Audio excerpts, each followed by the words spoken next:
I just read the cutest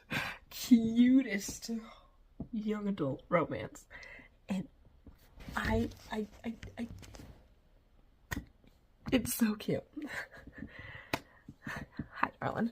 I'm a little nasally, and I apologize about that. I'm a little sick. But oh my goodness, I just read Dungeons and Drama, and by Kristy Boyce, who is also the author of Hot British Boyfriend. I haven't read that book, but you know, if you have, she also wrote this one, and oh my goodness, such a cute book. Oh my goodness. I picked this book up, honest opinion, picked this book up in Target, and I was like, it was either Target or Barnes & Noble. It's been forever since I purchased it. I was like, Dungeons and Drama? That seems stupid and ridiculous. Rolling the dice on love. No one loves musicals more than Riley Morris. Her dream is to be a Broadway director, but when the spring show is canceled, Riley has to figure out a way to bring it back. Easier said than done. She's stuck working at her dad's game store, the place that means more to him than his family does. Riley can't waste time at a dead-end job when her entire future is resting on making a name for herself. Excuse me. So she convinces her co-worker Nathan Wheeler, the floppy-haired, glasses-wearing guy she barely knows from school, to help her. In exchange, she'll help him make his gamer girl crush jealous. Plus, it won't hurt to show her egotistical ex, Paul, just what he's missing without her. Soon, Riley and Nathan are a couple, and people seem to believe it. But selling the ruse means joining Nathan's role-playing game. To Riley's surprise, the game is almost fun, and even more surprising, flirting with Nathan doesn't require as much acting as she thought it would. And that's how I read it, and I was like, as a musical theater nerd and as a D&D nerd, I take personal offense. And so I bought it. And I was like, this is going to be a dumb read. Just as I thought Assistant to the Villain was going to be a dumb read, and just as I thought A Werewolf's Guide to Seducing a Vampire or something, a succubus or something, I forget the name of it, was going to be a dumb read. I thought both of those were going to be a dumb read. And then I end up loving them. I thought this was going to be a dumb read. Oh my goodness, it's so cute!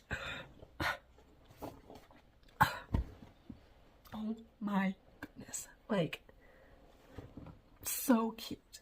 Like, here's a little clip of me muted, freaking out about this book, because I did this video a little bit differently than I have in the past, just slightly, and, here's a little clip of me freaking out over this book, absolutely losing my mind, okay? You don't get much more than me freaking out.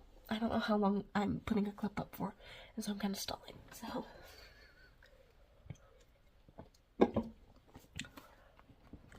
Okay.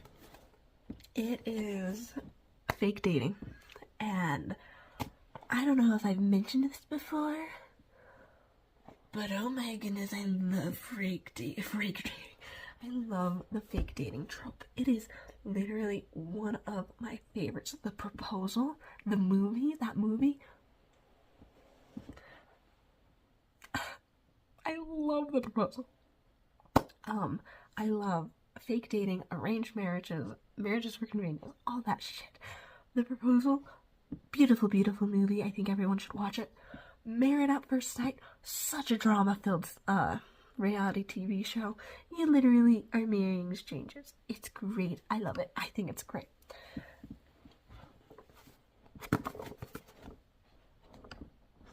Oh my goodness. I mocked this book for so long, just in my own little head, in my own little world. I was like, this is gonna be dumb. This is gonna be dumb. This is not gonna do D&D justice. This is not gonna do musical justice. Oh my goodness. This couldn't have embodied high school me any more than it did. I guess not high school me, because I did homeschool for high school, but middle school me, I did public school, and oh my goodness, I was obsessed with D&D and musicals so much. Oh my goodness. such a great book. It's so cute. It's so good. Oh my goodness. I am in love with this man. This man I am in love with. In pause. Hold up. Hold on. I got a little excited. I got a little ahead of myself. The way it's just these two together, I'm in love with. I am in love with. Oh my goodness. Oh my goodness. So freaking cute.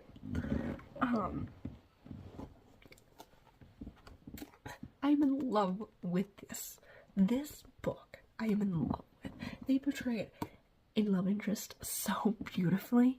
It was so cute, and it was like enemies to lovers too, because they were not friends at the beginning. And I feel like I have mentioned this 100% before. I love enemies to romances. I love enemy to I love enemies to lovers. I love fake dating. Oh my goodness. Fake dating and enemies to lovers together in one book with two of my special interests.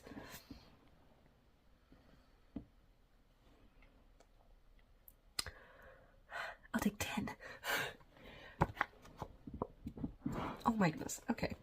Literally such a good book. Let's get a little bit serious here. This is such a good book, and an actual young adult novel. An actual young adult romance novel at that.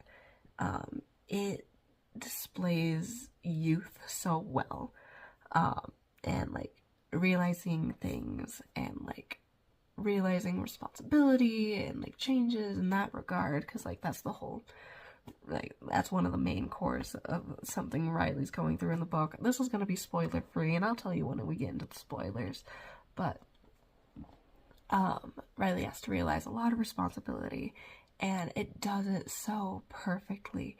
And like the development of like realizing responsibility is so great.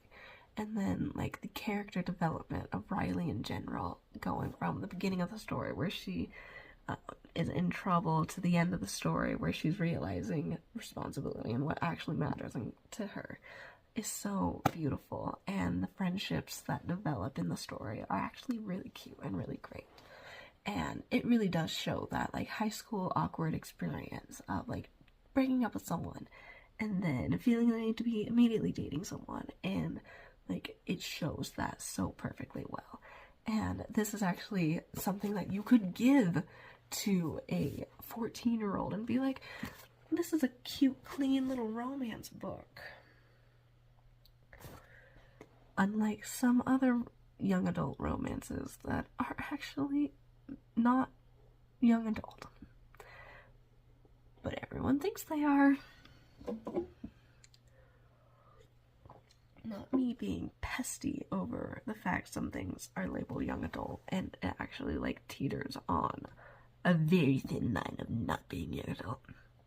I don't think I read a single curse word in this. I think if I did, it was hell or damn, and in my mind, I don't count those two. And I'm religious to that. That was a dumb argument, I'm sorry. But like, very, very cute, very age appropriate, very much a young adult novel, very, very cute. It's something that could be picked up by any age, in my opinion. Like, you could give this to like a younger, like a young adult, or like we'll go like earliest, like would be like 13, of course, because like I don't know if younger kids would be reading romances other than like Cinderella or what they find on Wattpad, because that's like their own little provocative whatever you want to do, man.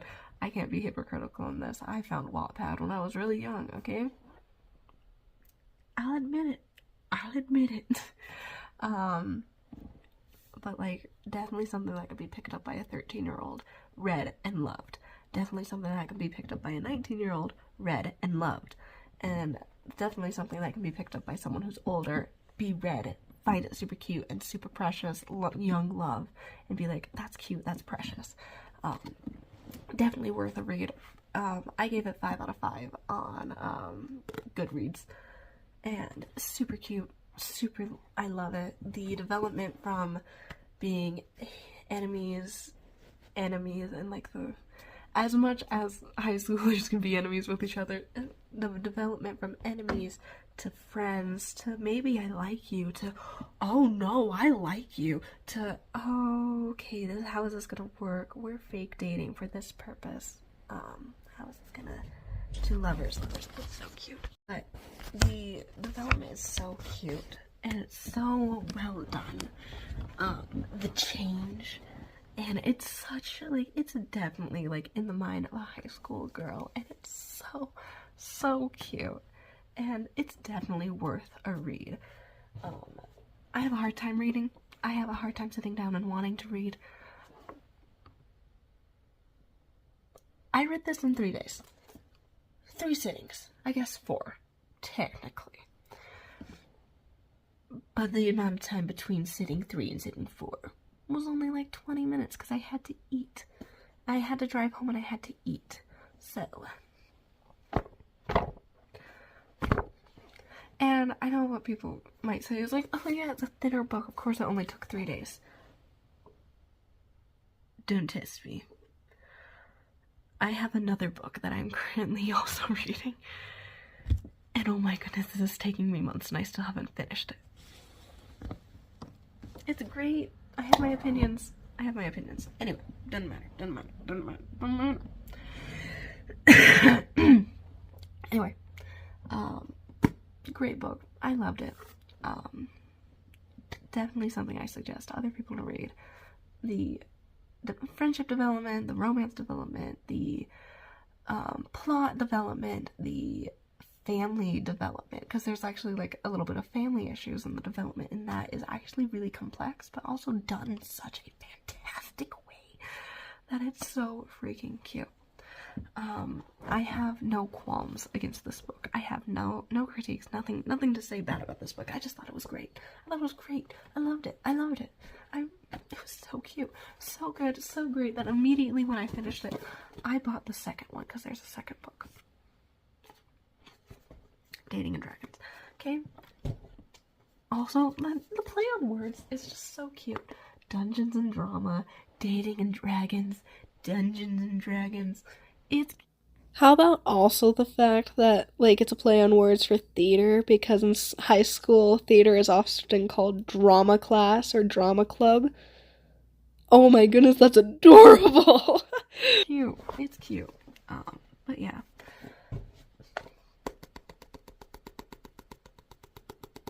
Read it. It is so freaking cute. Like, just. And it's done so well. Like, if you're looking for, like, a cute little homey read. Homey, I don't know. It did make me cry. It made me cry towards the end. So if you need a little bit of tearjerker, here's a little bit of tearjerker. I don't like to cry. I don't. I'm not a huge crier. This made me cry. So, it's got cute romance, it's got cute friendships, it's got great character development, it's got great story development. The passage of time, oh my goodness, this is something I love when books do, is actually have like a great way of showing the passage of time and like a smooth transition. And oh my goodness, smooth transition after smooth transition after smooth transition. Smooth like butter, like a criminal undercover. Oh my goodness. It's so cute. It's so great. And like, it's so, like, it doesn't leave room for confusion of like, oh, I don't know how long it's been since the last scene. No, you get to know. And like, it's context-wise, it's really cute. I loved it. I think you would love it too if you read it. It's a great read. It's really easy to consume and understand and follow along with the plot. It's great. It's so cute. It's lovely. I can't really continue to talk about the book without getting into spoiler territory. So if this is where you have to head out, thanks for checking in for like 10 minutes. I don't know how long it's been. But if you don't care for a little bit of spoiler, because I'm going to talk about some things that happen in the book, and I'm going to show clips of me reading the book, and you'll see at the beginning where I'm like, I don't know if I actually really like this book or not, and then immediately like, oh my goodness, I love this book. So there's that. But if you have to head out, that's completely okay, understandable. You should head out if you want to read this book, because this book is so good, and then you should come back after you read this book so that me and you can fangirl together, because it's so cute. I loved it. I love Kristy Boyce. Boyce? I really hope that's how you say it last name. I'm sorry if it's not. You are one of my new favorite authors. You are now my... You are now one of my elite employees or some shit, whatever the hell he says. But oh my goodness, definitely read it. Read it. It's so cute. I'm gonna read this one too. So I'll talk more about this one at the end of the video. So I guess here's a timestamp if you really want to see that. Or not. Cool. After that timestamp, I don't think there's spoilers. I'll put here if there is. Anyway, thank you guys for watching. Those of you who have to step out now, thanks for watching. I appreciate you being here for the little time you were here for. And if you're still watching, oh my goodness, it's so freaking cute. Boom. Okay, we're gonna just transition into the other part of the videos that I've recorded. So, bada bing, bada boom. There's that for you. Enjoy. Oh, look at that. Haley's back in her car. Not driving this time. We're parked. I thought someone was pulling up beside me. I'm about... Okay, according to Goodreads, I'm 33% through Dungeons and Drama. I wonder if I still have the recording, because I was going to start this months ago. This was going to be my next read after... Just stab me now. This is going to be my next read, and then instead I read the werewolf romance for Halloween, which I did finish, and I finished in October. I just have yet to finish this. And right now it is March 6th? Today's the 6th? Yeah, March 6th. So that's going to show how long it's taking me to get through things. But I'm going to see, I wonder if I still have the video of me sitting in the car in this parking lot being like, this is gonna be my next book, this is what I'm reading. Kill me, I'm sorry I did that.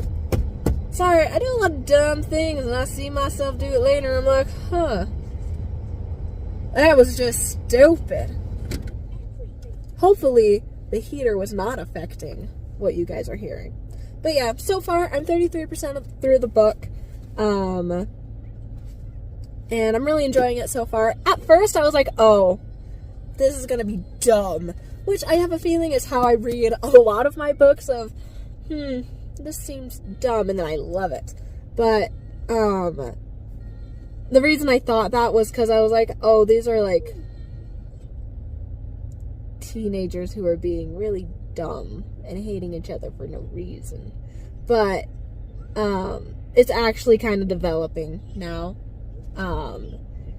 And at first I was like, are these middle schoolers? Why does this high schooler not have a license? Because that's why Riley got in trouble, is because she drove without a license to go see this play, to go see Waitress be performed.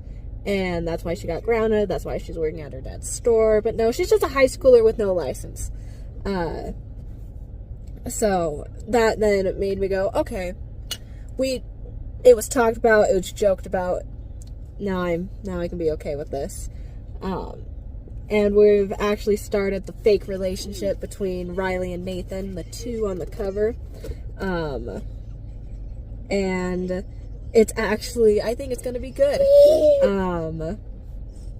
I did go on Goodreads to add it to like my currently reading, and I saw that there's a second one.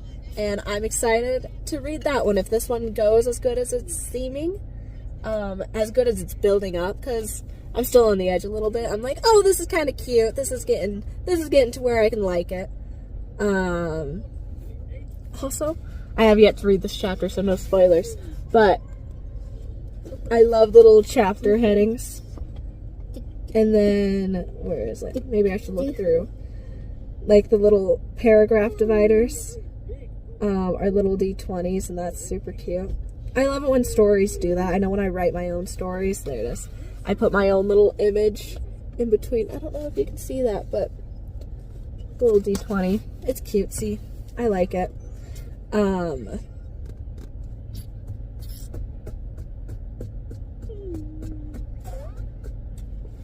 But I saw that there's a second book, so if this ends good, I'm going to read that second book, which is called Dating and Dungeons, which is really cute, like the play on words, because it's done in the same theme as this, so you can tell by the cover alone that it's the same. But I really loved the slight change from Dungeons and Drama to Dating and Dungeons. That's really cute in my mind. But so far, so good. Liking it so far. No complaints thus far. I think this is going to be how I do my videos from now on. Because mainly and namely because of the werewolf book, of how long it's taking to record that video. Because I'm still not done with it. I just got bored of recording the video. So I think I'm just going to have myself pop in every now and then and be like, this is how the book's going. It's being cutesy. But yeah, Riley's now joined the D&D campaign that Nathan's in. Nathan was not a huge fan of her at first. And okay, favorite part so far has been the fact that Riley convinced him of this idea, and he was like, no, I'm not gonna do that. And then she joined his D&D campaign because the DM was like, no, join us, we need one more reliable player. And she's like, you know what, I'm gonna do it mainly to piss Nathan off. So she joins, and then he's like, I need to talk to you for a moment in private. So he pulls her away from like prying eyes, and he gets all up close to her, and like, does he touch her? But I don't remember if he like, I want to say he tucks a piece of her hair behind her ear, but I can't remember quite right. But does this like really cutesy thing, and it's like, oh my goodness. And she even goes, oh my goodness, this was a drastic change from how you have been behaving. Do you actually like me? And she starts stuttering because she doesn't realize that he's acting and playing along with it. And he goes, see, I freaking told you that you wouldn't be able to play along with this. I can do it, as you can see, but obviously you can't, so this is not gonna work. And she's like, hold on, pause, hold up just a second. You didn't tell me we were acting right now.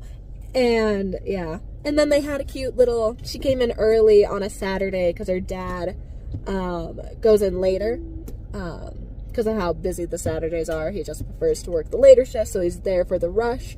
And he lets the high school students that work there work that early morning shift. And so she gets there early, and Nathan's there painting little like D&D minifigures, or I don't remember if they were D&D or like Warframe or whatever it was, but he's painting, or if it was said, but he's painting these little minifigures, and she comes in and sits down, and they chit chat a little bit, and the little conversation that they had, it was like genuine, and felt genuine. I was like, aw, they're being cutesy. So yeah, it's pretty cute actually. But yeah,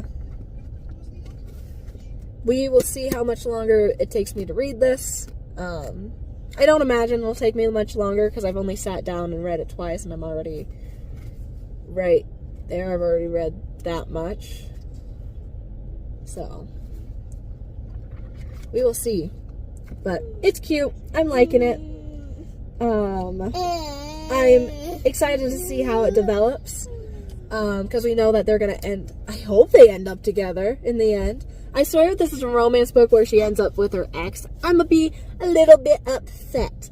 But that's just me. Because Nathan likes this girl named Sophia, who's one of those girls who's like, just likes the attention, and then when the attention's taken away from her, she's like, how dare you? That was my intention. That was my boy toy. And that double chin really came out there. And so when they play acted in front of her, because that's what the deal is Riley's trying to convince her ex-boyfriend that she's already moved on because he's already moved on, and what Nathan gets out of it is making Sophia jealous so that maybe she will start to like him and be more interested in him.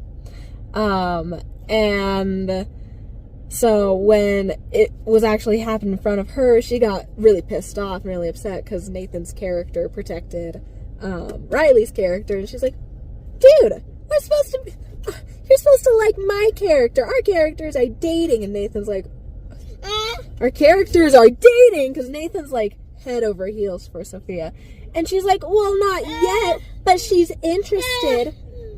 And Nathan's like, huh. And so the DM's like, come on, let's get back to what's happening, as any good DM would. And then the next day is when they have, like, I think it's the next day, but Saturday morning shift, the DM comes in and is like, okay, hold on, are you two into each other now? Because you can't just be throwing all this drama. We don't need more drama in our Dungeons and Dragons. That just... and so, they explained to him, no, she accidentally blurted out that she's dating me in front of her ex-boyfriend, and I get to make Sophia jealous, which will make Sophia like me. And the DM, I want to say his name is Logan, but the DM is like, dude, that's not gonna work.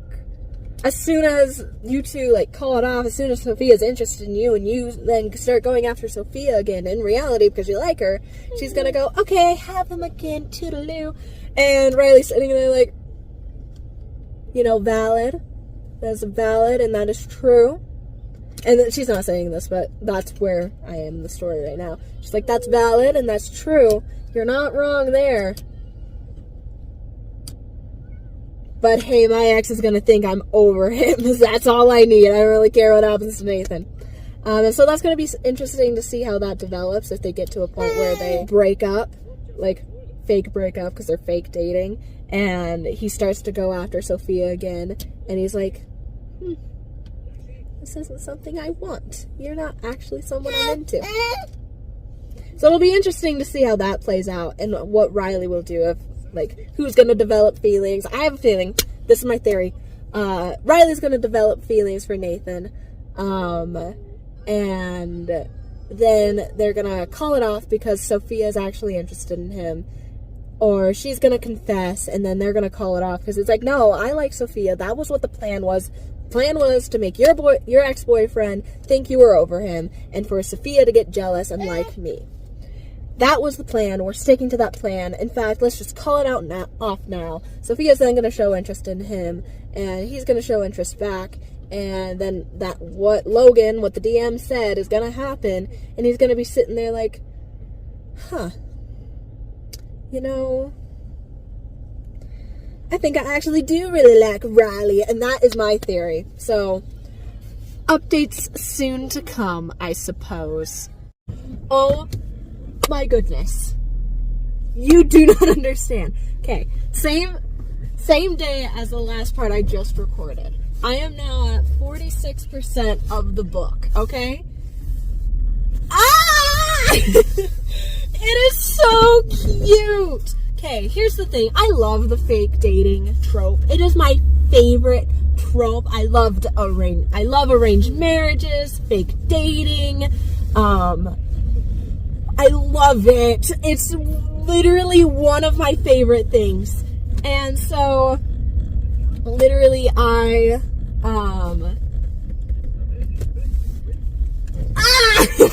because I love the fact that, they tell some people, but they don't tell other people.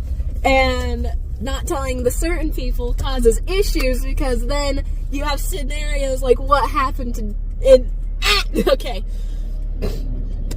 So, in the next chapter, it talks about, like, they're back at school, and now they're having to act like they're dating at school, and now there's going to be rumors about them, blah, blah, blah, blah, blah. Before that happens, though, Paul, Riley's ex-boyfriend, the one that they're in the situation all because Riley didn't speak up,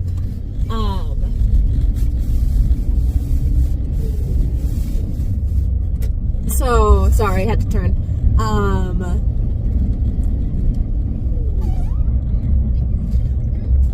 and so Paul comes up to Riley in the cafeteria because obviously they have the same lunch hour. These are high schoolers, okay?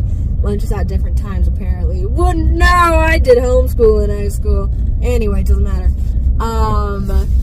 And he comes up to her and he's like, hey, I'm sorry, that was really uncool of me. I shouldn't have come into the store with my new girlfriend that soon. That was really, basically was saying that was dickish of him. And in her head, Riley's like, yeah, you are. You're a dick, you son of a bitch. And she's cursing him out in her head. Of course with a lot less and with no profanity. I just use profanity. What's your profanity? Anyway. So, but she's being like, no, it's fine, it's cool, trying to be nonchalant. And he's like, says something about, insinuates how, basically leaving the whole Nathan thing behind, and winks at her, and that makes her blood boil, and she's like, what are you talking about? He's like, no, it's pretty obvious that you two aren't dating, and that you just pulled that up, to make it seem like you were doing okay, and that pisses her off so much, because, I don't think I've met, whoa, what the hell are you doing, bud? Anyway, I don't think I've mentioned it, but,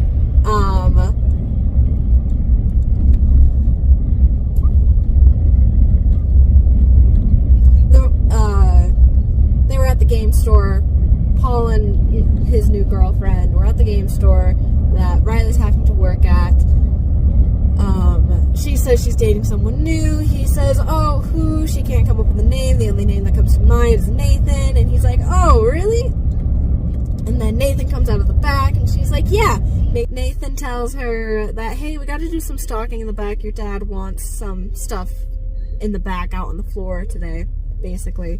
She's like, yeah, coming, Nathan. And as she passes him, she awkwardly kisses his arm and drags him to the back, and that's how this whole scenario happens. So back to the present, Paul's like, no, it was pretty obvious that it was fake, and Riley's there like, well, shit. Okay. First of all, that's very pompous of you to assume. And so,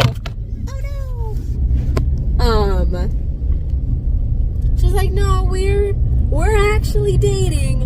And he's like, Riley, come on. And Riley's looking around for Nathan, and she's like, I don't even know what period he has lunch at, and I'm just hoping that he's having it right now. And as she spots Nathan coming up with this smirk of, like, basically this face saying, don't worry, I've got this, comes up, they do a little hug, he keeps his arm around her chest, around her waist, and Paul's just standing there gobsmacked like, oh, I see. And Riley's just being a little smirky smartass, and she's like, we were actually just talking about you, Nathan. He's like, oh, you were?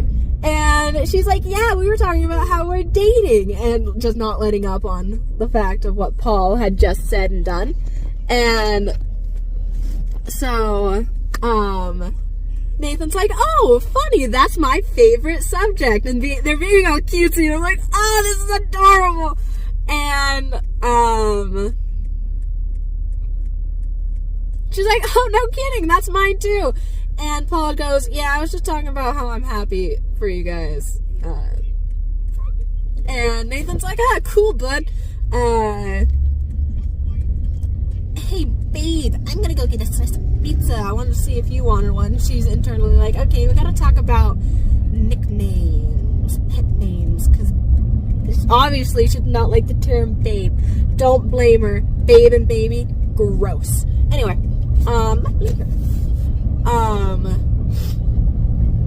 And so they walk away. Nathan slips his hand into her hand so that they're holding hands. And in her head, she's like, his hand is so much different than Paul's.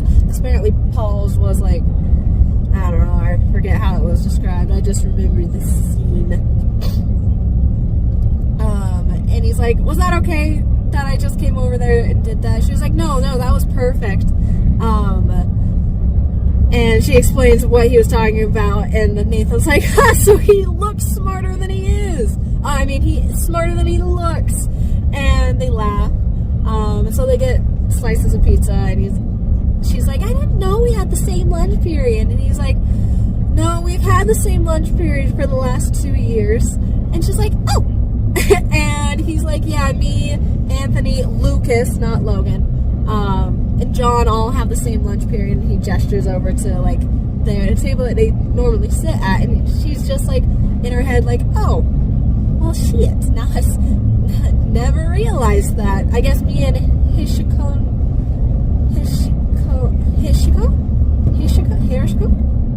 I can't say the name. I can see the name plain as day in my mind, but I cannot pronounce it. Are in their own little world at lunch, and so she chops it up to that. And he's like, hey, do you want to sit here just for a moment? And then, like, at a separate table by themselves. And she's like, oh, sure. Because in that moment, there's an awkward silence then of, well, now what are we supposed to do? Are we supposed to, like, hold hands all the time? Are we supposed to be all cutesy? Are we supposed to make, like, kiss in the hallways when teachers aren't around? Riley's like, oh my goodness, I'm glad we don't have any classes together that we don't have to worry about. We have to go to class together. And so they sit down.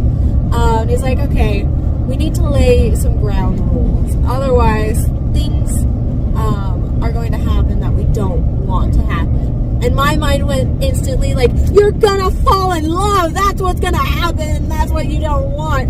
And then he was like, I just don't want to make you uncomfortable, like the waist thing and the holding hands thing. And she's like, are you being a gentleman right now? I didn't know you could be,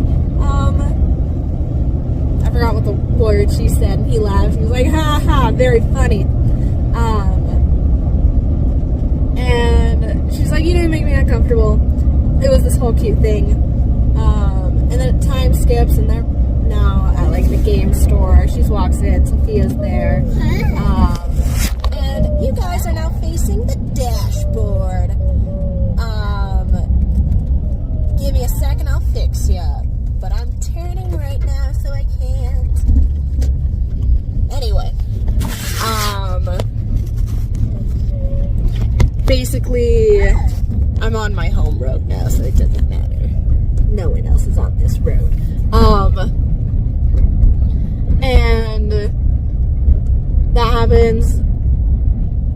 They go to the game store. She shows up to the game store. Nathan and Sophia are talking. Nathan's obviously head over heels for Sophia. She comes up and she's like, I really enjoyed lunch today. I'm like, oh, so that happened the same day. And then it turns out that was her way of showing, like the author's way of showing a time skip, which was actually really beautifully done. Apparently at lunch they had this whole weird chaotic debate about Pop-Tarts, unfrosted versus frosted, which I didn't even know they made unfrosted Pop-Tarts. But this pisses Sophia off because she's outside of the joke and outside of the loop. And Riley makes this offhand comment of, yeah, let's just go get some frosted strawberry Pop-Tarts and slowly, agonizingly eat them in front of them. And Nathan's like, yeah, let's do it. There's a little time before the game. Let's go do it. And Riley's like, well, I don't think we actually can. I was mainly saying it for joke. He was like, no, let's go do it. Let me go talk to your dad. And so they go to the grocery store and they go get it. Riley finds out that her dad's on like a health restriction from his doctor that Nathan knew about, but she didn't. There's this whole little scene where it seems awkward with Nathan's parents because something he mentions, and then she changes subjects of, maybe if I would have gotten my license, we wouldn't be in this problem. Anyway, and so they then agonizingly eat Pop-Tarts. He buys her dice. It's this whole cute thing. And then more time passes. We find out that Sophia's been using Nathan for his money, which isn't a lot, but he gets a discount at the store they work at, an employee discount, and so she's using that to her advantage. And everyone at the table is like, we just don't want that to happen, right? And so that happens, and then her dad, time skip, her dad sees them outside the school, and they're being all cutesy because Paul's walking by, and they look like they're about to kiss. Are we about to kiss right now, bro? And so they look like they're about to kiss, and then they get honked at, and they both jump and turn around, and there's Riley's dad with this, what's happening here kind of look. And so she scours away into her dad's car, and she's like, her dad's like, you and Nathan seems to be friends now. And she's like, yep, something like that. And they don't talk about it. And then at the game store, he notices that she's painted her nails the same way that the dice is done, and she wanted to see like if it would look good and all this stuff. He's like, let me see. And so he puts it, and this happens, and then her dad comes out of the bag, and he's like, you two, I need to talk to you now. And they're like, oh shit, oh shit, oh shit. So Curtis, the other employee, goes out at the front to take the register. They go to the back, they sit down, and he's like, listen, this is supposed to be a punishment for you, blah, blah, blah, blah. Dating in the game store, it's not great to date your co-workers, yada, yada, yada. And Nathan's just sitting there, pale as a ghost. And Riley's there like, Dad, like, she tries to interrupt him and be like, Dad, no, that's not what's happening. And he's like, I'm just so excited and happy. And he, like, tears up and everything. And he's like, Nathan, I've known you. You're like a son to me. And they're like, dude, this can't be. And Riley even says, Dad, we're just friends. And he's like, what? Okay, whatever you cool kids call it nowadays. Like he's in on some sort of joke. And he's like, okay, you two just keep it appropriate in the front of house with people, and just be work appropriate. And so he dismisses them, and they go out and they're like, what just happened? And Riley, they're like, dude, your dad's already planning our wedding. Like, your dad's like weeks away from booking out a church for our marriage. And Riley's like, that's too conventional. He would have had it here at the game store and done the reception in the back. And they're laughing and like, yeah, move all the tables in the game room for dancing. He's like, oh, we're gonna be dancing. And he's like, yeah, and she's like, what's our first dance gonna be? And he's like, anything but Weird Al Yankovic. I say his name wrong. Weird Al, because that's the type of music he listens to. And they laugh.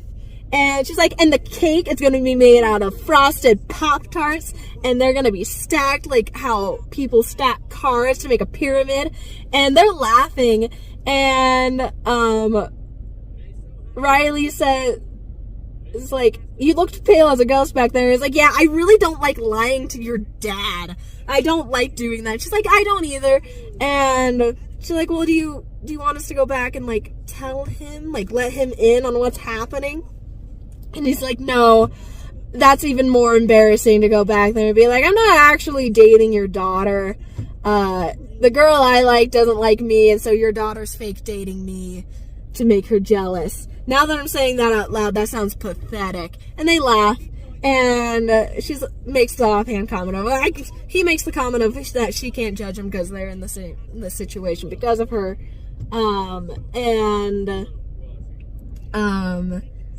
She's like, man, if only I something or other.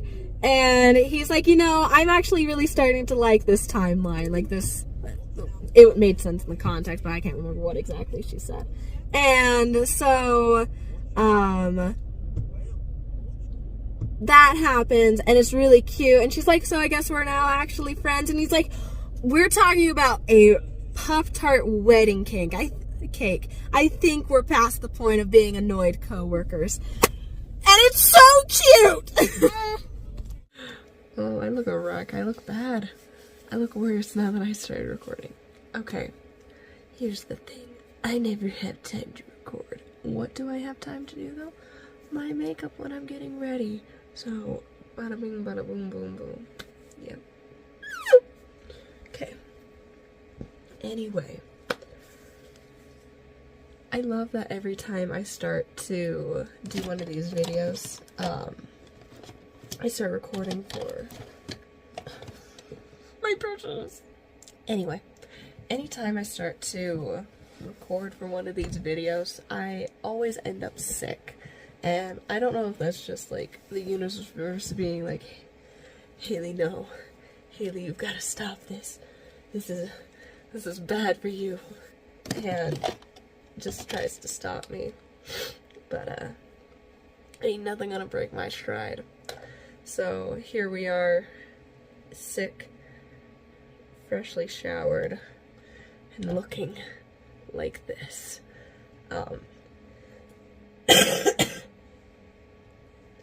So yeah, anyway, I finished, this is such a bad angle. Anyway, I finished, reading Dunegons and Drama. I had to think about it for a second. And oh my goodness, it was so cute. I freaking loved it. Like, you don't understand. Like, I think I realized what kind of books I really like. And I really like young adult romance books. That's the genre. That's the genre that I really like and I really jive with. And I don't know why, I just think they're cute, they're adorable. I don't think I read a single curse word. That's really cute, that's really adorable. I don't know, I just thought it was really good. So what I said was gonna happen kinda did, but kinda didn't at the same time. The whole, one of them's gonna realize that they like the other and blah blah blah blah. They're gonna call it off. It didn't really happen in that way. So, Nathan, I don't remember where I was in the last clip where I was like, this is what happened, oh my goodness. But maybe I should have reviewed that before I just hop into it. But you know, no, that's not what I'm here for. That's not what you're here for. If you're here, what are you doing here? But Riley's dad finds out, right? And he's like, oh my goodness, you guys are so cute. Nathan, you're already like a son to me. And it's adorable. It's a really cute little scene. And she tries to explain to her dad. She's like, Dad, no, we're just friends. He's like, yeah, okay, whatever you want to say, girl pop. And, so he then tells her mom, and her mom's more like, yeah, okay, if you say you're just friends with this boy, I guess I'll believe you. And so there's that little tidbit. And so what actually happens is that these two actually start to develop feeling for each other. Riley is lost in her own little world of, oh, I don't know if I really like Nathan. I mean, I think I'm starting to, but he's just such a good actor. I don't think he likes me back. So I'm just gonna be friends with him, cause like, this is really awkward. I really like him. I don't think he likes me. He likes Sophia. And that's how that's just gonna be. They all have like a movie night at Riley's dad's house. And they sit really close. And Hishiko and Lucas is the dungeon master's name, not, what did I say, Luke, Logan, whatever I said. But Lucas is his name. And so they have like a cute little movie night. They go to this little house that he knows. So Riley starts to get driven around by Nathan,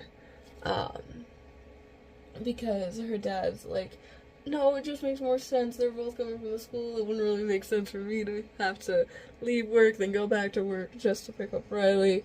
And I trust Nathan. I think they can ride together.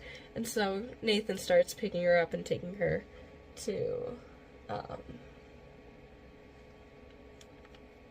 to and from the game store. And Riley also starts to, despite the fact that she's been grounded and is not supposed to be, like, doing anything after school or anything not school or work related, Riley manages to figure out a way to lie and be like, so the choir is actually just doing extra practices. We're getting ready for the next choir production, the next what's it called? Show? No. Performance. Getting ready for the next choir performance, and Miss, I want to call her. The word looks like salami, but that's not the actual word. It's just, but I'm gonna say Miss Salami because that's the only thing coming to mind. Miss Salami is just really focused on wanting us to be and do our best, and so she's requiring these, like, after school practices. And what's actually happening after school is Riley is putting on a little mini performance of Shrek so that she might be able to get the musical to come back. My goodness, I've had to be blowing my nose so much that, like, my upper lip and, like, this area is just completely dry, and it looks so bad. I look like I'm trying to cosplay Shigaraki. Anyway, so, that's been going on. She hasn't told her parents what it actually is, blah, blah, blah, all this stuff. And, Sanchez? No. Anyway, Miss Salami, because it's gonna bother me that I don't remember her name. It starts with an S. And it has been watching and has let Riley take this whole thing over because she's like, I can't be doing this right now, not with the choir performance coming up, and not with all this stuff. I'm having to help, like, the lower classmen with their performance, yada yada yada. And she already has, like, after school stuff with, like, the choir and all this. And she offers Riley, like, a job after this. She's like, even if the musical doesn't go through, would you be interested in helping me direct the younger choirmen? You've really shown a lot of good qualities and, like, ability to be able to put forth all this extra stuff, right? And, like, has shown, like, good leadermanship. And Riley's like, oh my goodness, that would be so exciting. And then it dawns on her that she has to, like, actually bring that up with her parents, and she's been lying to her parents about this whole thing. And so she's like, I'll have to get back to you on that one. I have to talk to my parents a little bit. And the teacher's like, yeah, no, 100%. Just let me know when you know, let me know. And so now Riley's even now more out of the loop and feeling so lost. Just because she's like, okay, as soon as I'm out, no longer grounded, I will have this, and this going on, and hopefully by the time I'm no longer grounded, it's not like, because, like, it's like a probationary thing, like, they're deciding, like, when time comes up, they'll be like, okay, you still have a couple more months, you haven't learned any responsibility or anything. And so it's kind of on this moving basis. And so, Riley is kind of in this little loss of what she's doing, and she's, like, freaking out over homecoming because her parents haven't decided whether or not she can go yet, because, again, she's in trouble. And again, she's lying to her parents right now. All this fun stuff. And so she's in her own little world. And then she's also dealing with the Nathan thing of not knowing if she likes him, or if she's just gotten so into method acting that she is, like, just into him because of the bit, or what. And, at this point, Nathan also has been, like, amping it up. They both have. And, like, they look so cute and realistic, but at the same time, not. And so, Nathan follows Riley to their locker one of the days, and he's like, so, honestly, we're gonna get caught, basically, is what he's saying. And Riley in her head's like, oh my goodness, he's calling it off right here, right now. I mean, we've made Sophia jealous, and Paul believes it enough that I actually am dating him. This is where we're calling it off, I guess. And Nathan just goes, why don't we just not stop acting? And she's just like, what? Hold on, pause. And he just goes, no, like, I am getting really jumpy with the fact that I have to be on the lookout for Paul all the time. And at this rate, Paul probably thinks I have a crush on him with the way I, like, keep an eye on him. And, like, makes that little joke. And Riley's just sitting there like, pause, hold on, you want to keep, what? And so he's like, just, like, what if we, instead of, like, turning it on and off, we just always keep it on, you know? Always flirting, always holding hands, like, whenever they're around or whenever they're not around. Let's just amp it up a little bit, you know, like method acting. And Riley's just like, okay. And so they start doing that. So there's a couple cute scenes between them for that. And mind you, I read this book in 3 days. Like, I sat down on 3 separate days and read this book front to back. I have to take my youngest brother to speech therapy, and so I will bring books to speech therapy and read. And normally I just read there, but after the first 2 days of just doing that, on the 3rd day, which was the day that I recorded all the last little bits, I was like, nope, I have to read this. So I brought it in the house and I read it. And, oh my goodness, it is so cute. And, anyway, so Hishiko starts, like, asking, Riley, hey, you going, sorry, our nose itches.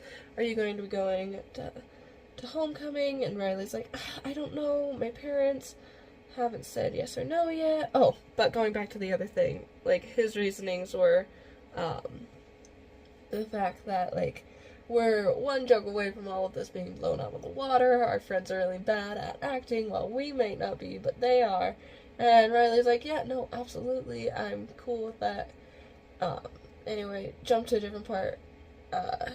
Hishiko is, like, quizzing Riley on whether or not she's going, and, like, getting it, like, oh no, I want you to go, though. How could I not go without you there? Like, they're best buddies. They're, like, sisters.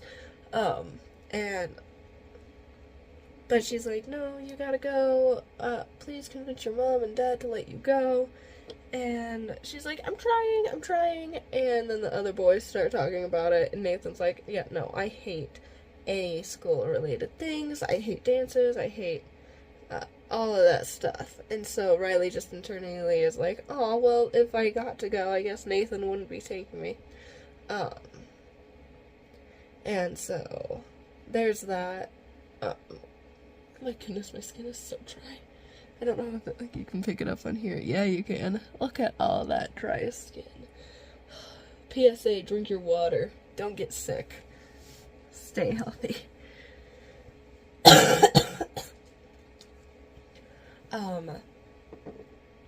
And so, yada yada yada. No! I'm gonna lose it.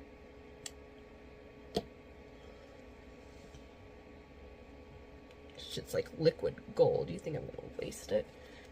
I can't talk right now because it makes my voice waver. So, there's that, and then I'm trying to think of like all the big moments, because I don't like editing the long videos that I had been doing. That's the thing, like that's why the werewolf one is not like done yet, because sorry, I've got, you know how your nail has like layers, the underneath layer of this nail is like a hangnail, and so I gotta whew, okay, we're good now. It's been bothering me for days and I just haven't gotten rid of it yet. And so I'm trying to, like, remember key moments that I'm like, yeah, this is what happens. It's also been a couple days since I finished the book. And I just haven't had time to record because I immediately got sick.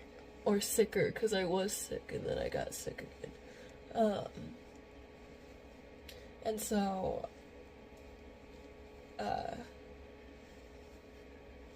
there's a few more cute moments. Sophia's just a ripe old bitch, and Riley doesn't know when she should intervene, when she shouldn't, all this stuff. I don't remember if I mentioned it, but it's kind of, I don't think I mentioned it because I didn't think it was pertinent to the story, and it absolutely is pertinent to the story. So, back when they first came up with this plan, Sophia was like, Nathan, will you come help me pick out dice?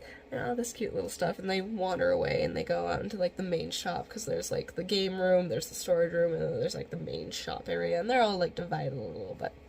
And so he's like, oh, yeah, of course, Sophia. And Riley's just there like, okay, I don't know if I should let this happen or not. I don't know what I'm supposed to be doing. I got this real fast. I got a little random mascara tester. I don't know if I like it. Look at that. Look at those bristles. You want to know the type of bristles I use? Hold on. This is what I use. I use Estee Lauders. Look at those bristles. Look at them thick boys. Anyway, not putting the tools on me. I'm dying.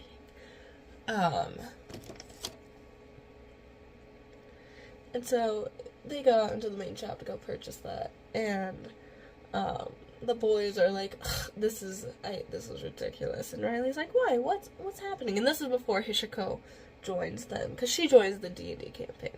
And I think it was Anthony's like, so why Sophia even pays any attention to him is he gets a store discount. And, like, that's her gamer boy money.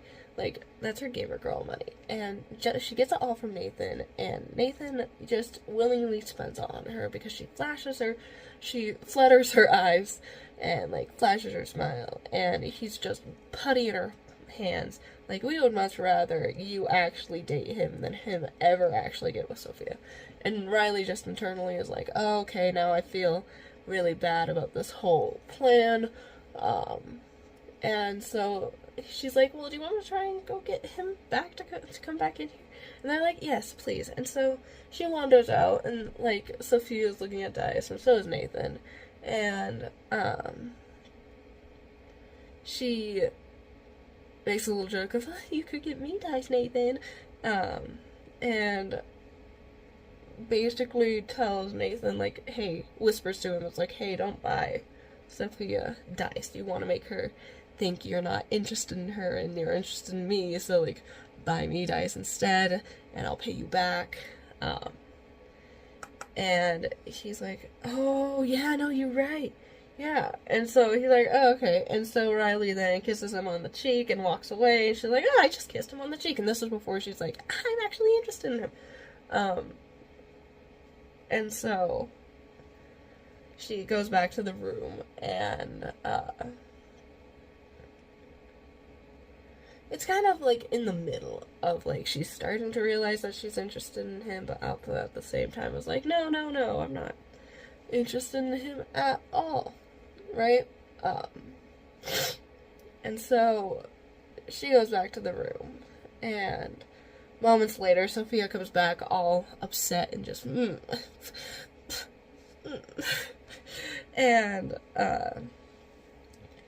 they're like, oh, where's your dice, Sophia? And she's like, I ended up not picking anything. This place is overpriced anyway. And that ticks Riley off, because she's like, this is my dad's shop. You bitch. And, so Nathan then sits back down next to Riley, slides over the dice that he bought for her, and they're these, like, little, like, glass stain looking ones. And, like, they've got multicolors in them. They've got, like, a green, a pink, and, like, all of these bright colors. And she's like, oh my goodness, this is gorgeous. And, like, thank you so much. These are so pretty. And he's like, yeah, no, they're you. And she's like, oh my goodness, they totally are. Like, just with, like, the style of what they are. Because Riley dresses very, like, out there, very cutesy.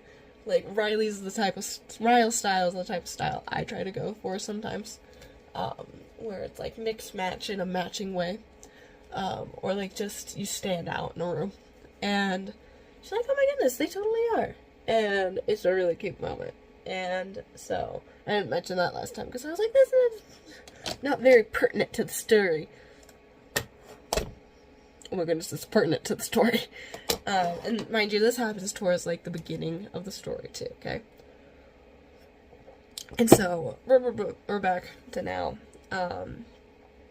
Riley's parents end up being like, yeah, no, you can go to homecoming. Or I think it's homecoming that they went to. I don't remember. It was a school dance.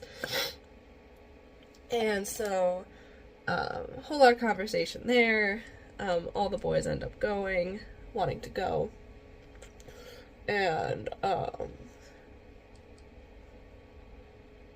Nathan and Riley end up talking. And she's like, yeah, I don't know if I'm actually going to go. I mean, Paul's gonna notice right away if,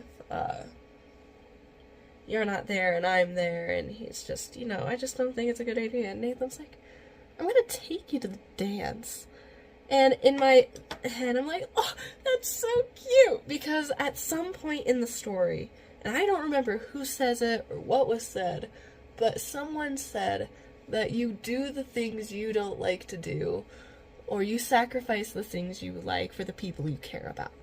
And, like, basically saying, like, you might not be into, like, if someone was interested in me, and they were like, I'm not super into dancing, then of course, like, I don't know how to describe it. But, basically was saying, like, you sacrifice your time for things that you might not be super interested in because of the people you care about. And so, like, I'm, like, you make time and you make room for these people and the things they like to do, even though it's not something you like to do. And so, in my head, I'm just like, oh, he says he doesn't like school dances and he's going because he cares about Riley. That's so freaking cute. And, so, that whole thing starts to get planned. Riley's refusing to tell him what she's wearing to the dance, because it's like a week before the dance at this moment, right? And, so, yada yada yada, we get to the,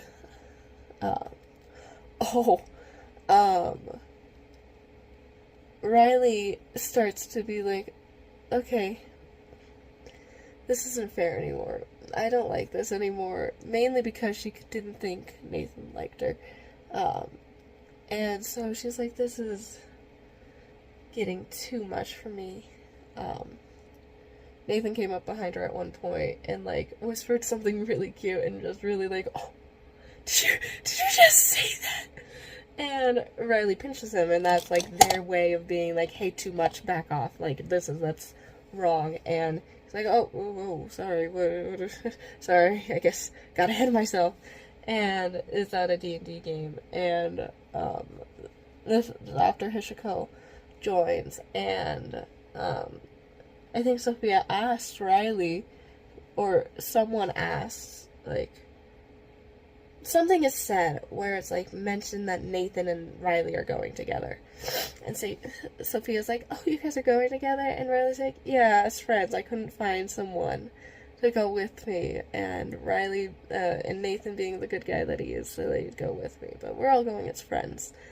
And it's described so perfectly, because Nathan's just sitting there like, oh, okay.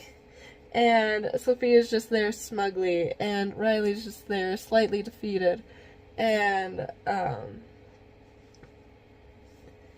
so, after that, Sophia asks Nathan to stay behind after the D&D session. They all go out the front, And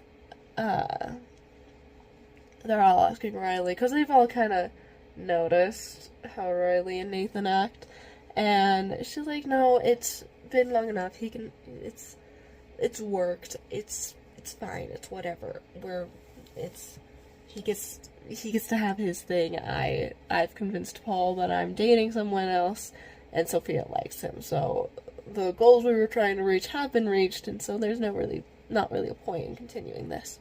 And so,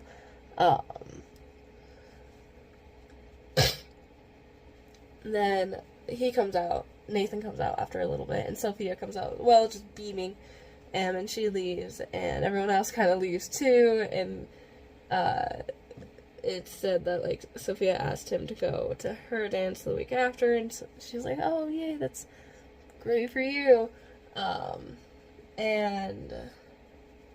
they kind of, like, go, like, friends, and they're, like, they settle on being friends, and it's like, aw, that's so sad, and so, then, day of the dance comes, and,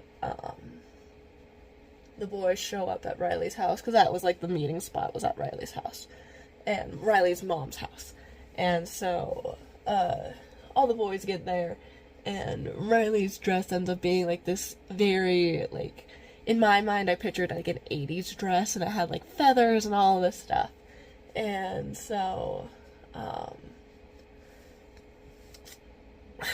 excuse me, Nathan compliments her dress, and, like, says she looks very good, and Nathan's in, like, this very well-mannered suit, and, like, she was very surprised to see him on that, because she didn't expect him to actually show up dressed up, and he's like, no,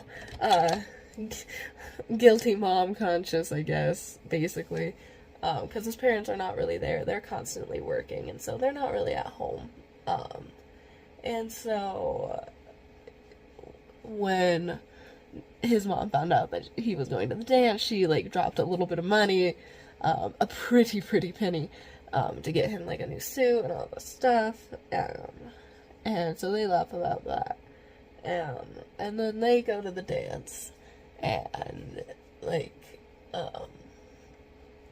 they're having a good time, they're dancing, and Riley's like, no rules tonight, okay? Anything is on the table. And Nathan hears that and goes, bet. So they're in the middle of, like, this slow dance. And he's like, did you really mean no rules when you said no rules? Like, she was like, yeah. And so he then kisses her, and I'm like, oh my goodness, it's happening, oh my goodness.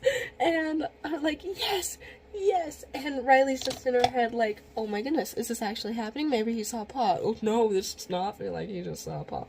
And so they have a little kiss, and it's really cute, and then they pull away, and having just been dancing the way they were, when you dance, like, you go from, like, here, and then you, like, turn, and so they end up turned around, and she sees Paul behind Nathan, and so the first words out of her mouth after they kiss are, Paul, hey!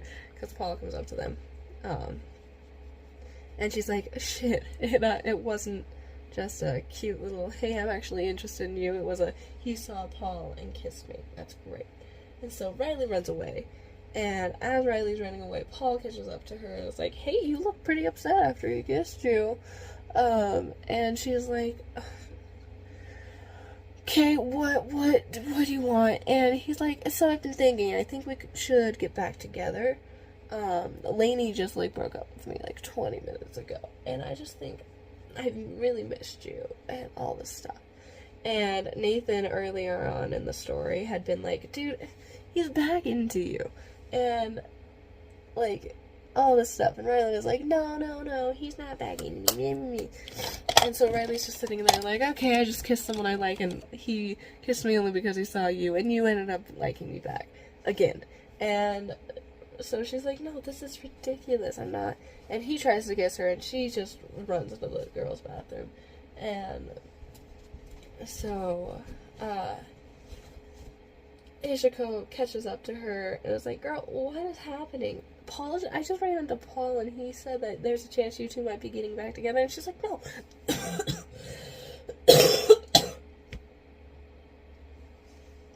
And she's like, no, there is no chance of us getting back together. No way in hell am I ever doing that. And so,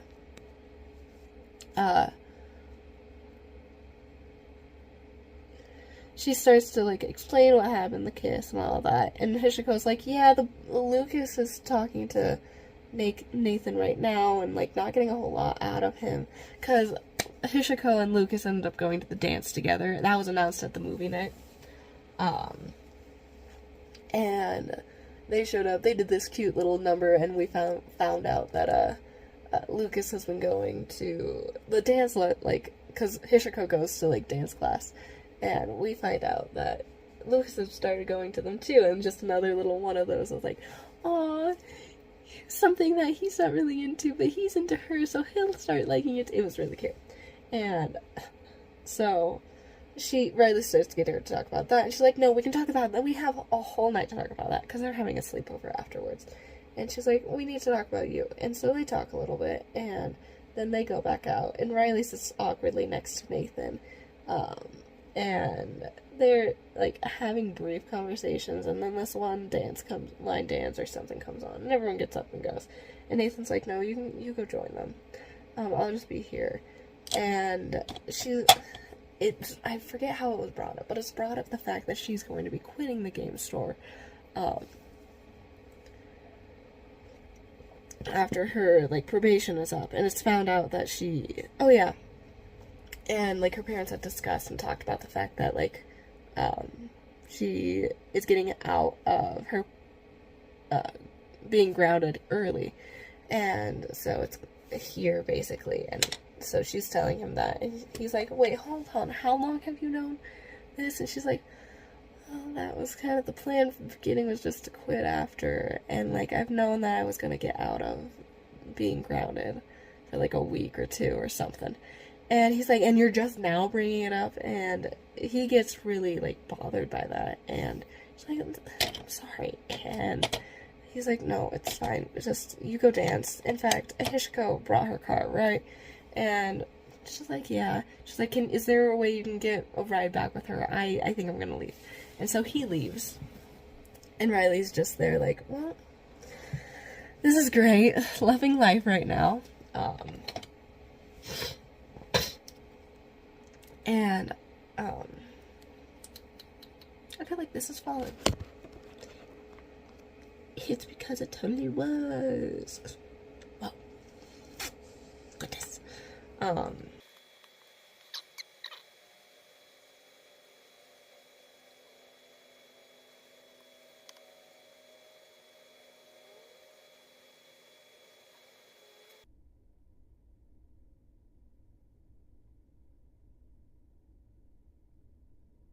shit. Ah, no!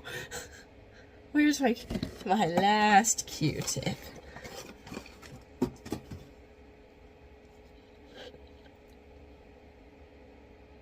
Oh, shit.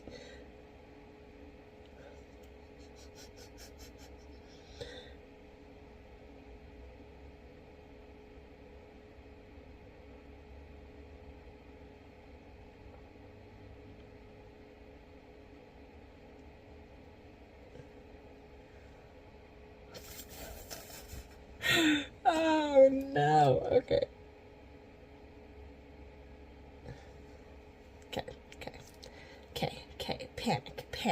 Panic. I guess it's not that bad, but it's also not great. We're gonna go like this. Where did that one go? That's that. We're gonna go boop, boop, boop. We're gonna go like this to add some color there. We're gonna go put that there.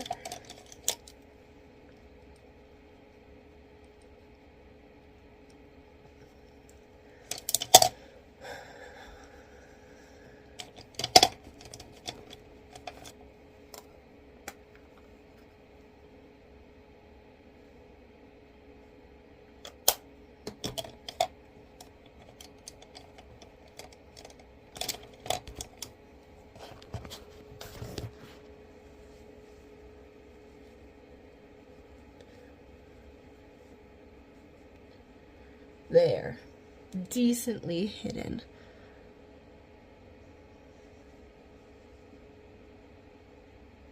I'm gonna sneeze. Never mind, I lied. Where are my glasses? Oh, they're over there. Like, they're not in the two spots that I keep them in here. Because you're just about stupid. I guess that makes my lip not look as bad. But this makeup looks bad because of my dry skin. Look at this shit. Look at this shit. Up the nose show. Oh, goodness, I'm sorry.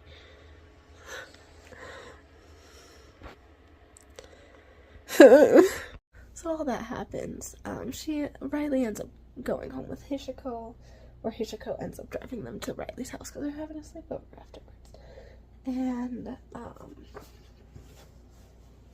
Riley's mom's is like, so I know you said you two were just friends, but I saw the way that Nathan boy looked at you, and I don't know a whole lot about that boy.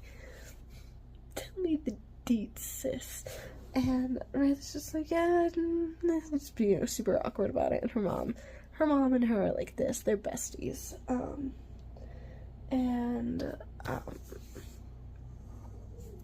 Riley just like kind of bypasses, and Hishiko kind of intervenes and like plays middleman a little bit. And so she gets away with not talking a whole lot about it. And so they go have their sleepover. They talk about what happened, all this stuff. And then we get a little time skip. And she talks, and okay, skipping ahead. Riley ends up talking to her mom and like coming clean about everything. And like the musical, the putting on the performance after school, the lying, the fact she wants to quit, the fact that Miss Salami, maybe I can actually look now that I have the book in hand.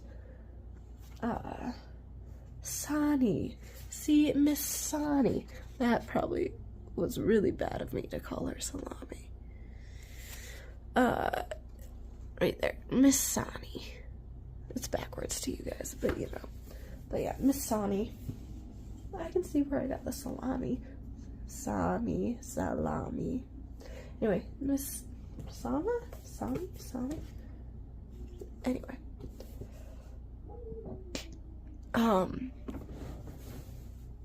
About Miss Sani and like wanting to have her be like a co-director or youth director, and about the whole Nathan thing, about all this stuff. And her mom's like, well, I'm glad you came clean to me. But you have to tell your dad now. And I'll drive you over there right now so you can tell him. And Riley's just there like, oh, great, okay. Cool, I have to tell Dad right this moment. It's great. Wonderful. Wunderbar! And so she drives her over there. And drops her off, and they go up the stairs, and he lives in a little apartment, and she's like, well, Riley has something to tell you. I forget if she goes wait out in the car or if her dad gives her a ride home. I can't remember. And so Riley starts talking to her dad, and she tells him that she's quitting the game store, and they have like a little dispute. And she's like, yeah, because like you never talk to me about my performances. You always talk to other people about them, and like you didn't like them, blah blah blah blah blah, and this game store, yada yada yada. And you talk to Nathan about your health and how you're doing, but you don't tell me that your doctor is having you on a restricted diet. And like all this stuff. You chose the game store over me and Mom, all this stuff. And like throughout the book you can like see Riley's internal thoughts about her dad. And it goes from, I'm completely against my father, I'm on my mom's side, yada yada yada, and to, well, okay, this isn't who I thought it was, I kind of feel like I'm betraying Mom, which is such a weird and difficult spot to be in. like, as a child, Riley's mom and her are really like this, and so, of course, Riley's been, like, told all this stuff about her dad and all this stuff, and,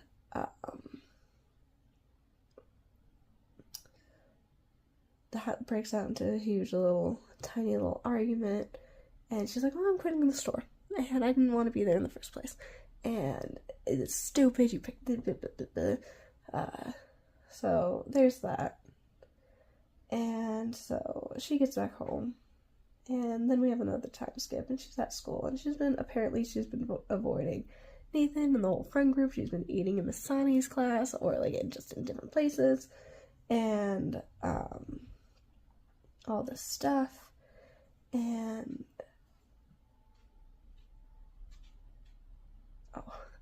I've just been avoiding everyone because she feels awkward, all this stuff. I have this one piece of hair that's sticking out, and it's just because of my layers. It looks dumb.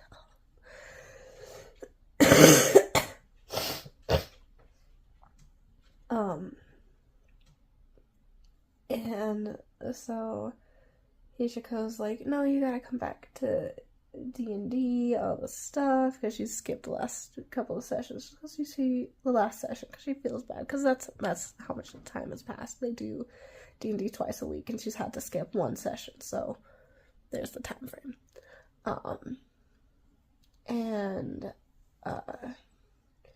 She's like, oh, maybe we'll see. And so they go to class, and then Riley gets called down to the office, and her mom calls her, and she's like, your dad's in the hospital. I can come get you, or you can stay in school. And she's like, no, I need to go to the hospital with you. Like, I'm coming with you. And what's going through Riley's head right now is the last time she saw her dad, she got into an argument with him. And she's like, if this is the last time seeing my dad, this is the last time, and that's the last thing we did. And she's so upset, and she's crying. Well, she's not crying at that point, but she's like very emotional. And so her mom comes and picks her up and takes her to the hospital. And Riley then realizes, shit, we're supposed to be showing the Shrek songs and stuff to the principal today and to the board, and we're missing costumes. Half the fairy tale creatures don't have costumes because of someone's parent was like, no, I can do it, and then they ended up backing out day of.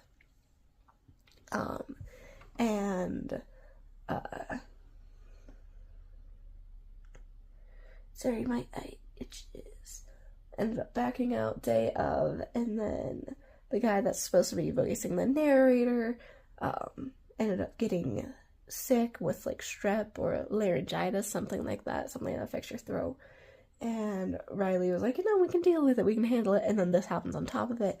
And so Hishiko's texting her, and she's like, no, I've got you covered, don't even think about coming back. Or Riley texted her, it's like, I can't come back, my dad's in the hospital, all this stuff. And so she's skipping something she really cares about for her dad. And I'm like, she's like,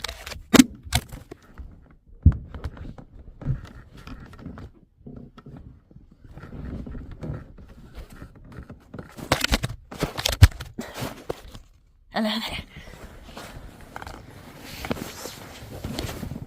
All my stuff is falling, and I'm covered in hair.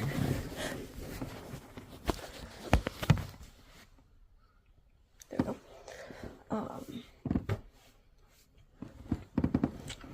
And I'm like, oh, she's giving something she really cares about for her mother. And I'm tearing up at this point, because, like, oh, that's so cute, that's so sweet.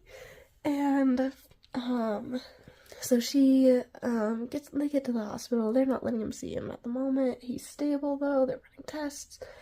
And Riley checks her phone, and she sees that she has a text from Nathan, and it says, tell me right now. Shit, what did it say? It was like something about, like, tell me right now not to go to class, and I will be there right now. Oh, yeah, so she had told, Hishiko, like, maybe tell Miss Sani that we need to reschedule, and Hishiko's like, no, we're not canceling this. We've worked too hard for this. I got this covered. You do you. It's okay. I can cover for you. We can do this. And so, I opened my phone and noticed another text, a single one from Nathan. It came in just after Hishiko's, but I'd missed it. Just walked into American history and heard about Joel. That's her dad's name. I'm 2 seconds from skipping class and coming to find you at the hospital. Should I?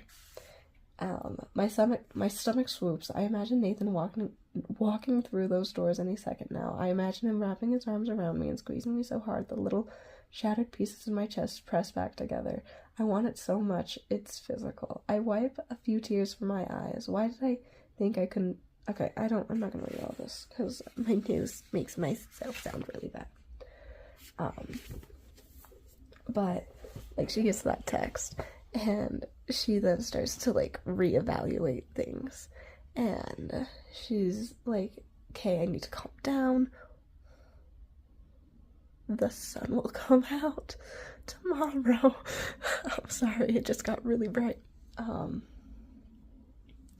And she's starting to reevaluate things and, like, what's most important to her and, like, what she's seeing in the future. When she sees something in the future, she sees Nathan, and she's like, great. This is great. I loved it. But, like, in this moment, she's like, he's still head over heels for Sophia. He's going to dance with Sophia, or I think at this point already had. And so,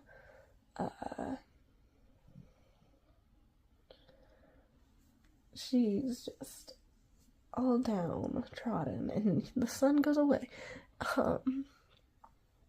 And so they then allow her and her mom to go see her dad, and he's actually fine. And he's got contraptions all hooked up to him, and he's like chilling. He's like, hey, where's the remote to the TV? We gotta get something going on in here.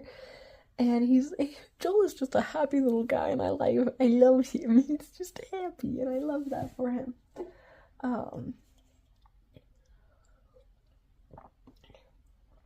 And so,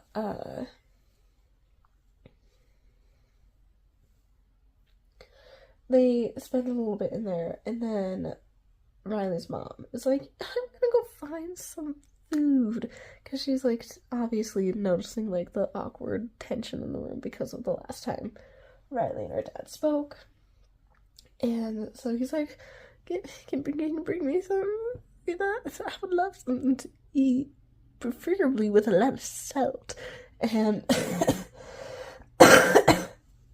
make some stupid joke like that, because it was supposed to be watching a sodium, all the shit. And so they're sitting there awkwardly, and Riley apologizes, and they have this cute little moment of, like, father-daughter bonding, and it's really cute, really sweet, and he's like, hey, wait a second.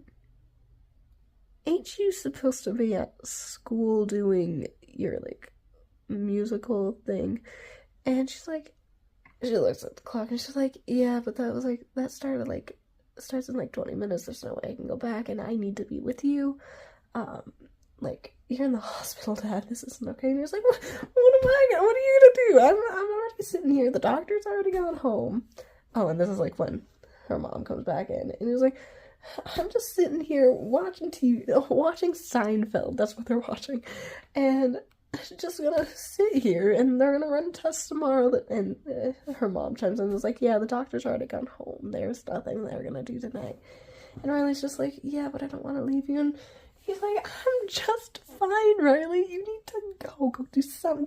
Go. I will be okay. I promise I will be good. They're going to give me no non-salted food and monitor me all night. There's literally nothing going to happen. Go. And so they force her to go, and her mom brings her to the show. And they're in the middle of it. And so Riley and her mom sneak in, and they sit down. And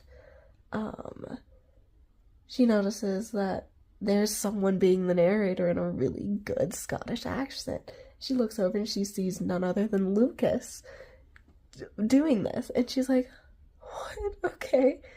And then the fairy tale creatures come out, and instead of half of them being in a costume, all of them are in costume. And she's like, where the hell did we get costumes? Like, where, this doesn't make any sense.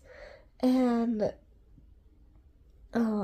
she's watching, and it ends up being a really good performance, right?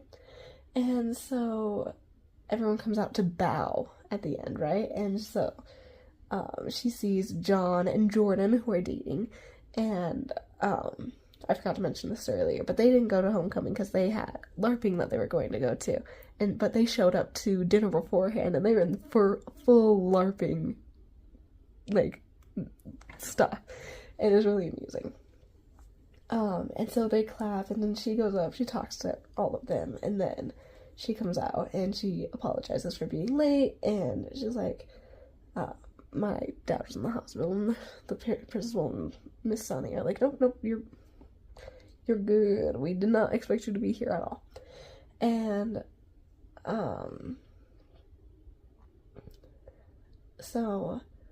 but before that, she's in the back and she goes up to Hishiko, and she's like, in the group, and she's like, how on earth did you guys manage to pull this off? Like, I didn't think you guys would be here, and I appreciate your help. And they're like, oh no, Nathan, Lucas, like, yeah, Nathan asked me if I would, like, do this part, I think, if I remember correctly. And Jordan and John Tam, and they're like, yeah, Nathan had mentioned how, like, you didn't have costumes and all this stuff, and mentioned your dad, so we figured we'd step in, because apparently Hishiko had mentioned it too, and something or other. But Nathan pulled them together and was like, hey, we gotta do this. And Riley's just like, Nathan did this, and he's not here, but, like, he did this. It's just really cute. Excuse me. And so they go out onto the stage and they start talking. And then through the doors to the auditorium burst open, and there's Nathan, these two old guys from the game store that just spend, like, every Saturday there, or every day there, every afternoon, and one other person, I forget who, and they come bursting in, and they're like, we're here, and Riley's just there like, oh, this is not proper theater etiquette or appropriate at all, but, like, hey. And they, because the group had been talking about how, like, John and Jordan were like, we can make costumes super easily, like, we know what we're doing, and they, like, pitched themselves, and Anthony and Mackenzie, who he went to homecoming with, were there too, and I don't remember what they said, but they talked about, like, painting on, like, the set or musical or something. And then they burst in, and they're like, we just wanted to come support and do this. And one of them's like, and we can do financial backing, like, we can handle it. I own, like, the hardware or something, and we can, like, supply wood for, like, sets and all that stuff. And one of the old men is like, yeah, I can help, because I do nothing with my old age. I can do that. My kids used to do this stuff, and so I'm in. And her mom chimes in and was like, I can also be a sponsor, and I'm sure Riley's dad and his game store can be a sponsor as well, if we're worried about financial backing. And they discuss, the principal and all of them, and they're like, we'll do this spring musical, and it's like a yippee, yay, it's all cutesy. And so Riley's mom turns to her and is like, I assume you'll have a ride back, basically saying, hey, I'm leaving, but I know you'll get a ride with someone. And she's like, yeah, I can do that. And she, like, thanks everyone, and then, like, I have to go look, because, like, it's such a cute moment. Oh, that's what Anthony and Mackenzie were there for, because Sonny was like, well, you'll need a crew, and then they're like, yeah, I can find people, I can do that. crew shmew, I can do that. She thanks all of them. Lucas then reaffirms, like, you basically did everything, but like we just followed through. Though I think Nathan deserves some credit for pushing us to make it happen. We were too devastated about your dad to think clearly.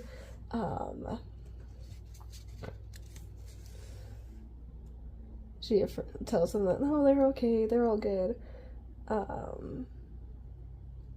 And they're all like, no, we should go. We've got LARPing to get to. And Hishiko's like, oh, we got dance class, we do. And Anthony's like, oh yeah, we gotta go too. And so him and Mackenzie leave. Mackenzie is who he went to homecoming with. I don't know if I mentioned that or not. And then, so it's just her and Nathan. And,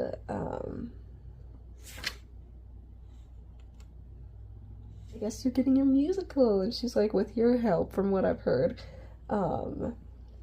She's like, he's like, shoves off the parades and like shrugs and all this shit. And she's like, no, really, Nathan, I thank you. I never even thought about asking people at the game store if they'd help. That was inspired. I had to do something. You put too much into this to let it all go out without a fight. Like you said, this is what you love most in the world. I needed to help you get it. Because at homecoming, she's like basically said that all she cares about is the musical, and that like hit him and like really bothered him. He was like, oh, screw me, I guess. And so hence why that's said. He smiles and is swoon worthy, and he gives me a small smile. I practically swoon. We ended things so horribly at the dance that I was worried he'd never fully forgive me, despite his earlier text about Dad. But now I can see how wrong I was. I smile back at him, trying to pour every bit of emotion I have into it. We stand for a few moments, grinning and staring at each other like goofballs. So, he breaks. He says, breaking the moment, I'm glad to have helped, but I'm getting itchy from being at school too long. He hates being at school, for just no context. I laugh lightly, and we never got to take that...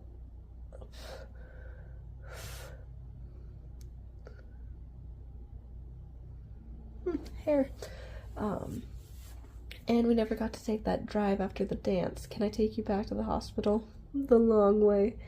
And my heart swells. Yes, please. We leave the auditorium. Our steps slow at first before picking up speed. We're practically running by the time we get outside. I throw myself into the passenger seat of his car, and he does the same on his side. We turn to each other. Riley, Nathan. We both stop and laugh. Oh my goodness, this is awkward. I have to get the words out now before they're lodged in my throat forever. I'm totally crazy about you, I blurt out and lean back to gauge his reaction. His eyes crinkle at the corners and he doesn't try to stop me, so I push on. I have been for I don't even know how long. You're going to homecoming with Sophia, and I don't know what that means for us, but I need you to know that I'm out of my mind over you. The last sentence comes out in a rush and I swallowed hard. My nerves about to snap and unravel. Nathan cocks his head. You stole my speech. I'm out of my mind over you. His voice is so calm that it takes me a second to comprehend. He shifts closer to me. I had no idea what was happening at the dance. One moment I was kissing you, finally, after wanting to kiss you every day for weeks, and the next moment you were running away and hiding in the bathroom and acting super awkward. He shakes his head. I thought I must have been the worst kisser in the world, or that you somehow still had a thing for Paul. You can't imagine how sick I felt when you said his name right after kissing me. I dropped my head into my hands. I'm so sorry. I saw him watching us and I convinced myself that the kiss was fake. That's why I freaked out like that. I know that now. Lucas and Hishiko explained it to me this morning when they found me moping in the hall, but I promise you he was the last thing on my mind that night. I didn't even know he was watching us until you pointed it out. He puts a finger under my chin and lifts my face. Nothing I ever did was for his benefit. Well, okay, it was fun making him jealous, but really, he was just an excuse to spend as much time with you as possible. And Sophia? He slumps back. She was a mistake. The whole thing was messed up from the beginning. I should have never have agreed to go to the dance with her. I left you in the gym Saturday, came back to the car, and called her to break it off. But you were so mad at me when you left at the dance. I was just hurt and angry at myself for bungling everything so horribly. Either way, I knew I had to end things with Sophia. I'm so sorry. You were trying to protect yourself, I get it.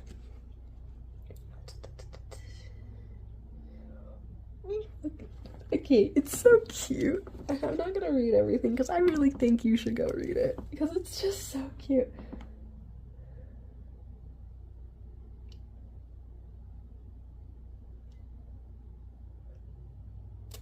Oh, okay, I have to know. How long have you felt like this? How long have we been keeping each other in agony?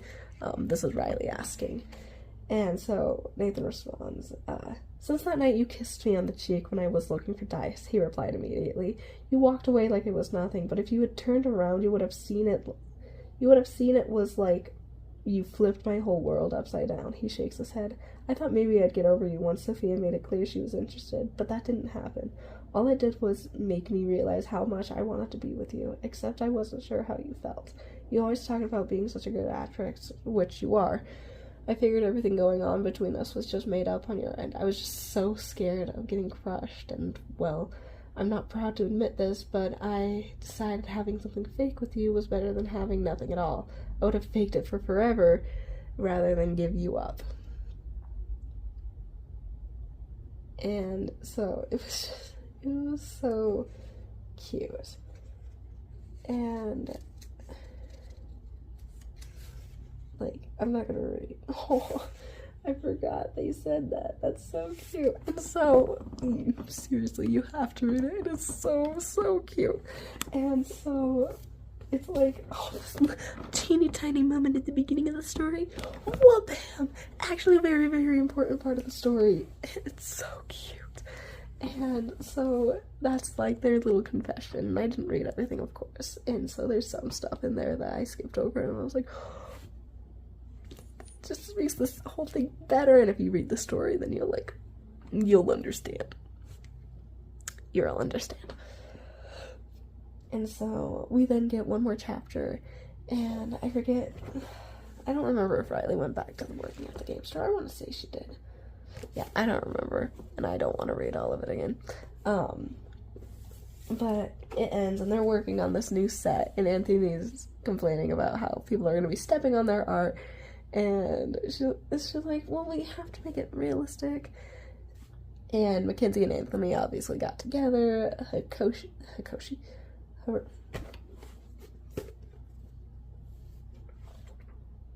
shit, what's her name?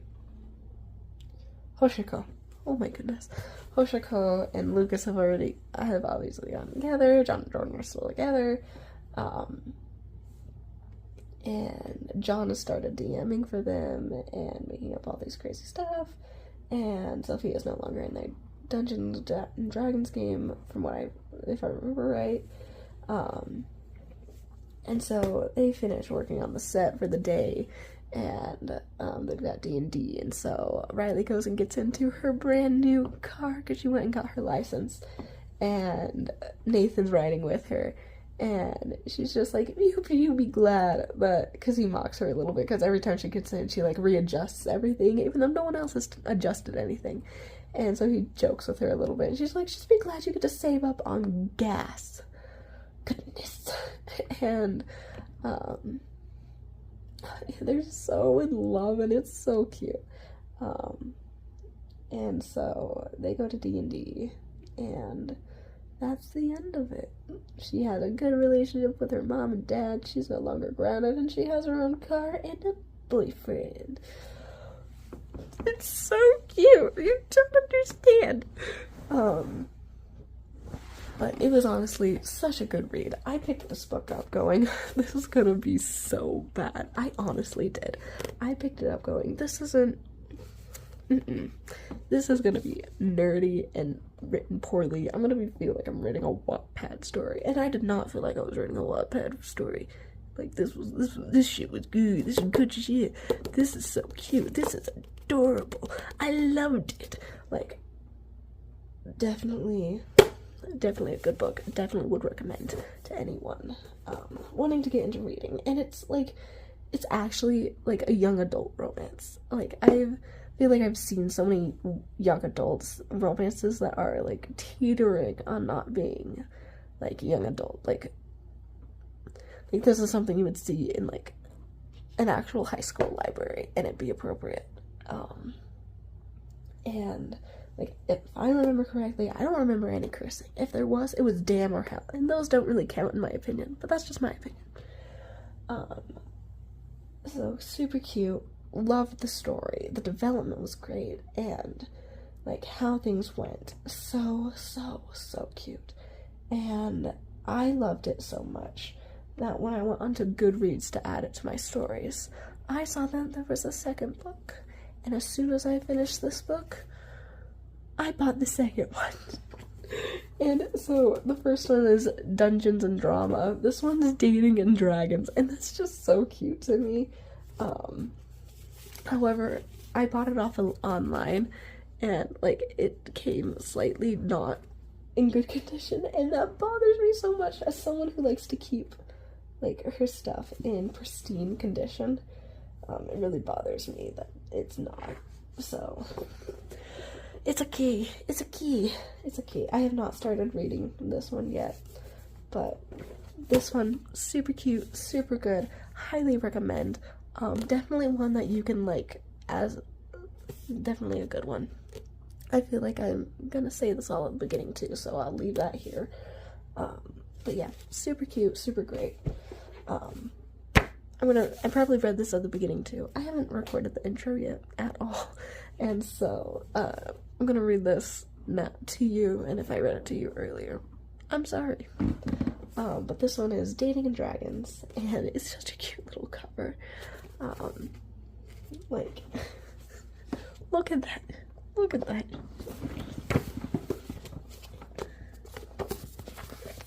You're gonna look at this and tell me that that's not freaking adorable.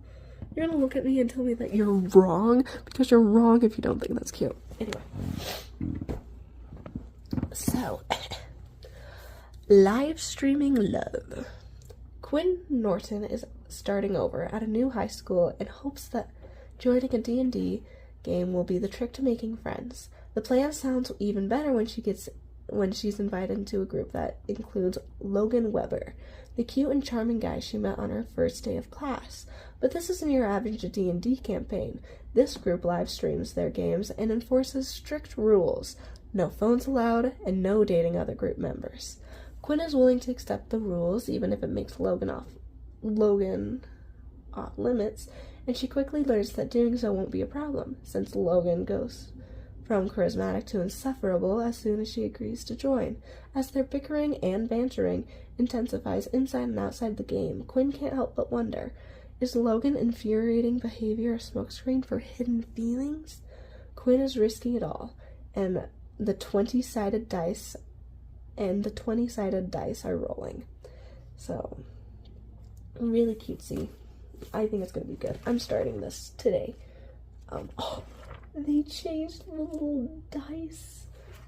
Okay, I have to be careful, because I did that the other day, like just looking through the other book. But look, they changed like the little D20 in there. But I did that the other day, and I accidentally read the part where it was like, you're quitting, and I was like, oh no.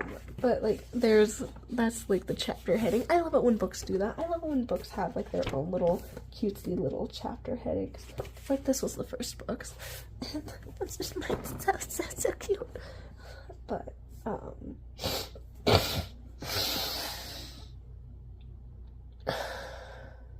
I wish breathing was easy. But yeah, I think it was cute. I loved it. Definitely would recommend. So, I don't know what all I'm gonna say at the beginning, so I'm gonna kind of leave it at that here. Thank you guys so much for watching. Definitely check it out. If you're interested in Dungeons and Dragons, or if you're interested in musical theater, or if you're interested in reading, definitely an easy read. Definitely one you can pick up and read and understand what's going on. As someone who, like, if a book doesn't intrigue me right away, I won't read it. It takes me forever to read. Definitely one that I was able to actually sit down and read and comprehend and not want to put down. Again, like I've said before, I have a hard time reading, and I'm wanting to change that. And so, as coming from someone who That's the first book she's actually read this year. Definitely a good read. Definitely worth your time. Definitely easy and consumable. Which, very good, very high praise. Can't say that about a different book that I started right after I finished this, because I was like, I need to read something else, and I started this other book, and I was like, huh. You're something. You're something, alright. And I might make a video on that book, depending on how it goes. Because, the shit am I reading? But, yeah, I'll let you know how this goes. Definitely super cute. Definitely loved this. Hopefully I'm gonna love this one, too. So, yeah. Thank you guys so much for watching. Be sure to get lost. I don't remember how I end this shit. Get lost in fantasy or something. But, toodaloo, you guys. Bye.